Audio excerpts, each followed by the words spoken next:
Just the idea of the title, Rambo III.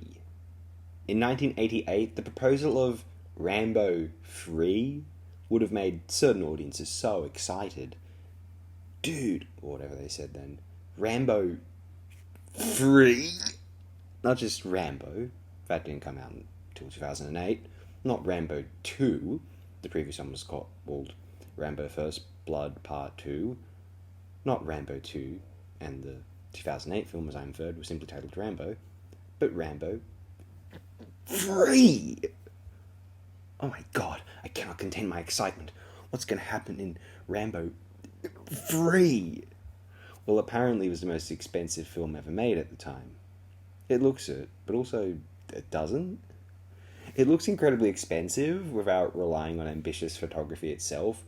All of the action occurs within the frame. The cinematography doesn't often move to match it. Very much like a 1950s blockbuster, or proto-blockbuster, I guess. I guess they really had to disguise Arizona as Afghanistan. Oh, this is a case of, unlike the other videos I made on the series, I decided it would be worth reading out some background information here. I thought it was quite interesting. There's a lot of history here. Sylvester Stallone later said his original premise of the film was more in keeping with the theme of Tears of the Sun, the 2003 film starring Bruce Willis, but set in Afghanistan. I suppose he rectified this with the fourth film, in terms of that film being about action film / trying to deal with real-world themes of genocide. Although, yeah, we'll get to the fourth one, that issue there.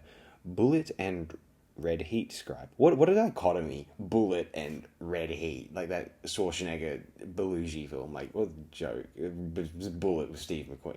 Okay.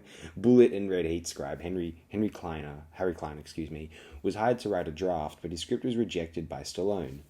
Several weeks into filming, many of the film's crew were fired, including the director of photography and director, fellow Australian, Russell Mulcahy, the director of Razorback, and Highlander. Stallone said, "The canvas of this movie is so large you have to constantly think 10 scenes ahead." Yes, I bet. You can't wing it. I bet.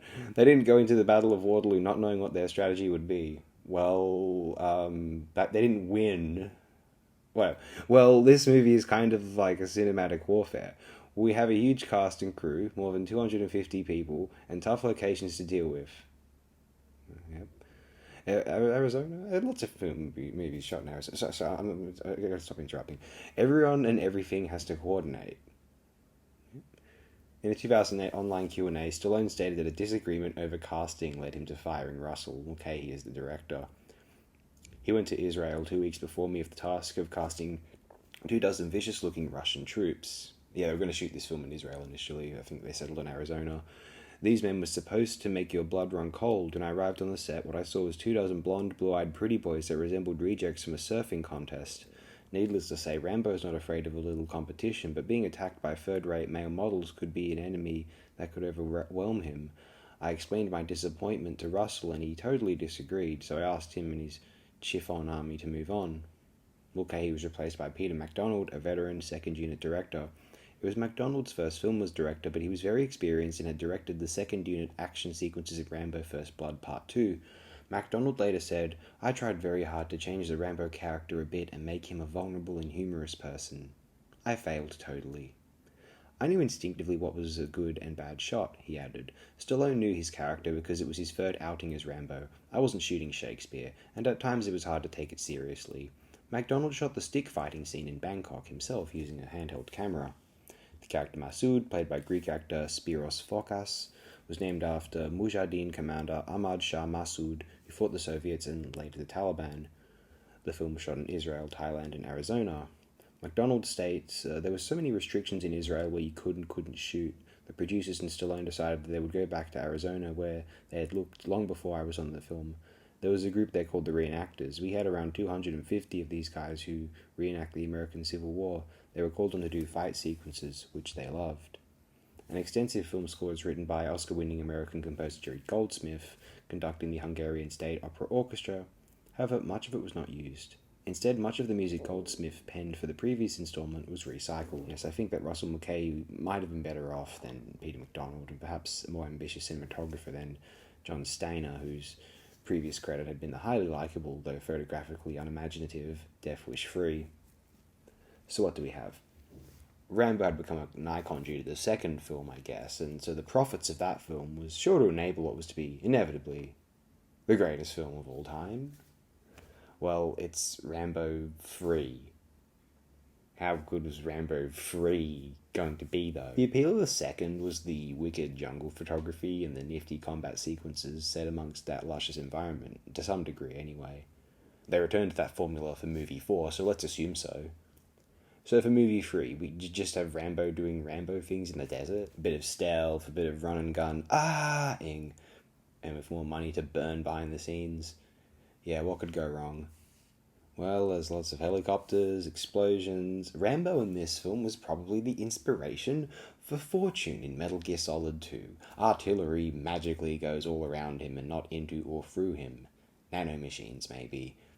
And then Phantom Pain was set in the Soviet-Afghan War, so Kojima's love of Rambo is ever apparent. What went wrong?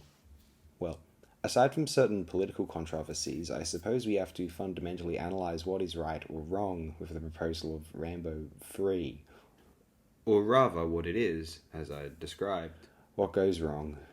If this is anyone other than Stallone, or even Stallone's Rambo, I don't know how much we would appreciate this film. If it was a non-Rambo Stallone film, hey, we might consider it worthy of Rambo, or ought to have been a Rambo film, or so is that.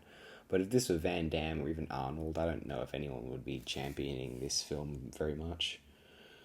Must be something about a red bandana on a mulleted Rocky which really appeals to the average action movie audience. And myself to some degree, this film flew by. Oh, it's over already? I mean, good, but I guess I was enjoying myself. Wow. Well, do you want to chuck on 4? I'll have to bring out the other laptop because this one is out of charge after the runtimes of Rambo's 2 and 3.